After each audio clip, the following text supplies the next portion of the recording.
B J ಪಿಯವರಿಗೆ ಒಂದು ಹೊಸ ಮೋದಿಯವರ ಮಾಸ್ಟರ್ ಸ್ಟ್ರೋಕ್ ಸಿಕ್ಕಿದೆ.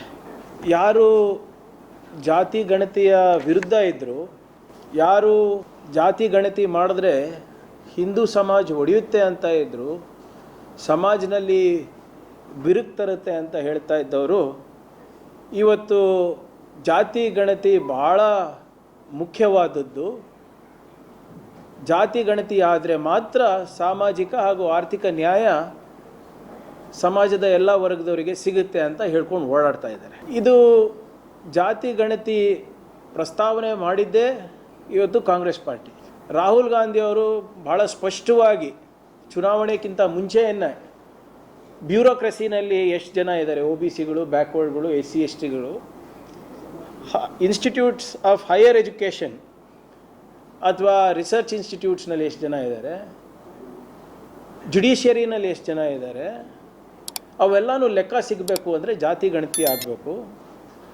ಮತ್ತು ಅದರ ಆ ಜಾತಿ ಗಣತಿ ಆಧಾರದ ಮೇಲೆ ನಾವು ನಿಯಮಗಳನ್ನು, ಯೋಜನೆಗಳನ್ನು ಮಾಡಬೇಕು. ಜಿತ್ನಿ ಆಬಾದಿ ಉತ್ನಾ ಹಕ್ ಅಂತ ಅವರು ಘೋಷಣೆಯನ್ನು ಕೊಟ್ಟಿದ್ದರು. ಅದನ್ನೇ ನಾವು ನಮ್ಮ ಮ್ಯಾನಿಫೆಸ್ಟೋನಲ್ಲಿ ಕೂಡ ನಾವು ಅಳವಡಿಸ್ಕೊಂಡಿದ್ವಿ. ಮಾನ್ಯ AICC ಅಧ್ಯಕ್ಷರಾದಂಥ ಖರ್ಗೆ ಅವರು ಕೂಡ ಪ್ರಧಾನಮಂತ್ರಿಯವರಿಗೆ ಏಪ್ರಿಲ್ 16, 2023 ಪತ್ರನೂ ಬರೆದಿದ್ರು. ಯಾಕೆ ಜಾತಿ ಗಣತಿ ಭಾಳ ಮುಖ್ಯವಾದದ್ದು ನಮ್ಮ ದೇಶಕ್ಕೆ ಅಂತ ಒಂದು ಪತ್ರ ಕೂಡ ಬರೆದಿದ್ರು. ಆವಾಗ ಇದೇ ಮೋದಿಯವರು, ಇದೇ BJP ರಾಷ್ಟ್ರ ನಾಯಕರು ಮತ್ತು ರಾಜ್ಯ ನಾಯಕರು ಹೀಯಾಳಿಸಿದ್ರು, ಕ್ರಿಟಿಸೈಸ್ ಮಾಡಿದ್ರು. They took it as a joke. ಏನಂದರು ಮೋದಿಯವರು? ಪಾರ್ಲಿಮೆಂಟ್ನಲ್ಲಿ ಹೇಳಿದ್ದು, ಇದು ಯಾವುದು ನಾವು ಹೇಳ್ತಾ ಇರೋದಲ್ಲ, ಮಾನ್ಯ ಪ್ರಧಾನಮಂತ್ರಿಗಳು ಮತ್ತು ಸಂಸದರ ಮಾತುಗಳು ಇವೆಲ್ಲ.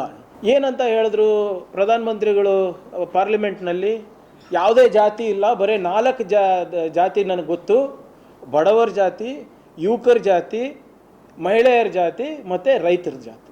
ಇದು ಬಿಟ್ಟರೆ ಯಾವ ಜಾತಿನೂ ನಮ್ಮ ದೇಶದಲ್ಲಿ ಇಲ್ಲ, ಇರಬಾರ್ದು ಅಂತ ಹೇಳಿದರು. ಇದೇ ನಮ್ಮ ಪ್ರಧಾನಮಂತ್ರಿಯವರು ಚುನಾವಣೆಗೆ ಹೋದಾಗೆಲ್ಲ ಮಹಾರಾಷ್ಟ್ರನಲ್ಲಿ, ಹರಿಯಾಣನಲ್ಲಿ ಎಲ್ಲರೂ ಏನಂತ ಘೋಷಣೆ ಕೂಗಿದ್ರು ಇವರು ಮತ್ತು ಯೋಗಿ ಆದಿತ್ಯನಾಥ್ ಅವರು? ಏಕ್ ಹೇ ತೋ ಸೇಫ್ ಹೇ, ಬಟೆಂಗೆ ತೋ ಕಟೆಂಗೆ. ಯಾರ್ದಪ್ಪ ಇದು ಭಾಷಣಗಳು? ಈ ಘೋಷಣೆಗಳು ಪ್ರಧಾನಮಂತ್ರಿಯವ್ರದ್ದು, Uttar Pradesh ಮುಖ್ಯಮಂತ್ರಿಗಳದಾಗಿತ್ತು.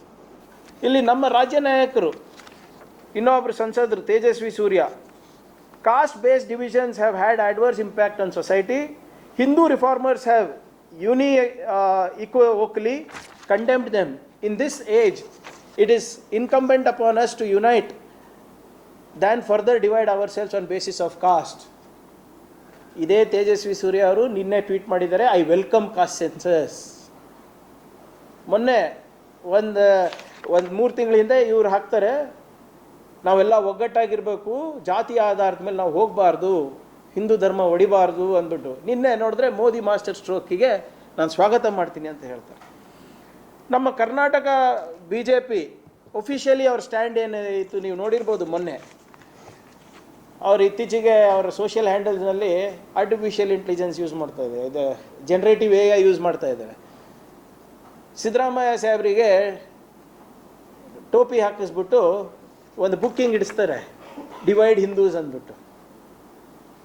Cost census is to divide Hindus ಅಂದ್ಬಿಟ್ಟು official statement by state BJP, divide and rule ಅಂತ ಇವ್ರು ಹಾಕಿರೋದು. ನಿನ್ನೆ ಎಲ್ಲ ಮಾಸ್ಟರ್ ಸ್ಟ್ರೋಕ್ ಅಂತ ಓಡಾಡ್ತಾ ಇದ್ದಾರೆ. ಮಾನ್ಯ BJP ರಾಜ್ಯಾಧ್ಯಕ್ಷರ ಸ್ಟೇಟ್ಮೆಂಟ್ ಇದು. ಏಪ್ರಿಲ್ 15, ಈಗ ಒಂದು 15 ದಿವಸದ ಹಿಂದೆ, ಕಾಂಗ್ರೆಸ್ಸು ಒಡೆದಾಳುವ ನೀತಿ ಅನುಸರಿಸುತ್ತಿದೆ ಜಾತಿ ಗಣತಿ ಬಗ್ಗೆ. ಹಿಂದೂ ಧರ್ಮ ಒಡೆಯಲು ಜಾತಿ ಗಣತಿ, ಇಂಡಿಪೆಂಡೆಂಟ್ MLA ಯತ್ನಾಳ್ ಅವರು. ನಮ್ಮ ವಿರೋಧ ಪಕ್ಷದ ನಾಯಕರು ಏಪ್ರಿಲ್ 13, 2025, ಜಾತಿ ಗಣತಿ ವರದಿಯಿಂದ ಜಾತಿಗೆ ಮಧ್ಯ ಒಡಕು, R ಅಶೋಕ್, ಕಾಸ್ಟ್ ಸೆನ್ಸಸ್. ಈ ಕಾಸ್ಟ್ ಸೆನ್ಸಸ್ಸು ಯಾವುದು ನಮ್ಮ ಸರ್ವೇನೂ ಒಪ್ಪಬಾರ್ದು, ಕಾಸ್ಟ್ ಸೆನ್ಸಸ್ಸು ಮಾಡಬಾರ್ದು ಅಂದ್ಬಿಟ್ಟು ಅವ್ರ ಹೇಳಿಕೆ ಇದು. ಮಾಜಿ ಸಂಸದರು ಮೈಸೂರು, ಅಧಿಕಾರದಲ್ಲಿ ಮುಂದುವರಿಯಲು ಸಿದ್ದರಾಮಯ್ಯರಿಂದ ಹಿಂದೂ ಸಮಾಜ ಒಡೆಯುವ ಪ್ರಯತ್ನ. ಪ್ರತಾಪ್ ಸಿಂಹ ಅವರು. ಇದು ನಮ್ಮ ರಾಜ್ಯ ಬಿ ಜೆ ಪಿ ನಾಯಕರು ಹೇಳ್ತಾರೆ. ಈಗ ಒಂದು ವಾರದ ಹಿಂದೆ ಅವ್ರ ಸ್ಟೇಟ್ಮೆಂಟ್ಗಳು ಇವೆಲ್ಲನೂ. ಯಾರು ಡಿವೈಡ್ ಆ್ಯಂಡ್ ರೂಲು ಹಿಂದೂ ಸಮಾಜ ಒಡೆಯಲಿಕ್ಕೆ ಮಾಡ್ತಾ ಇದ್ದಾರೆ ಅಂತ ಹೇಳಿದವರು, ಮೋದಿ ಅವರು ರಾತ್ರೋರಾತ್ರಿ ಜಾತಿ ಗಣತಿ ಮಾಡಲೇಬೇಕು, ಆವಾಗ ನಾವು ನ್ಯಾಯ, ನಮಗೆ ಸಮಾಜಗಳಿಗೆ ನ್ಯಾಯ ಸಿಗುತ್ತೆ ಅಂದ ತಕ್ಷಣ ಮಾಸ್ಟರ್ ಸ್ಟ್ರೋಕ್ ಆಗಿಬಿಡ್ತಲ್ಲ ಇದು. ಹೆಂಗೆ?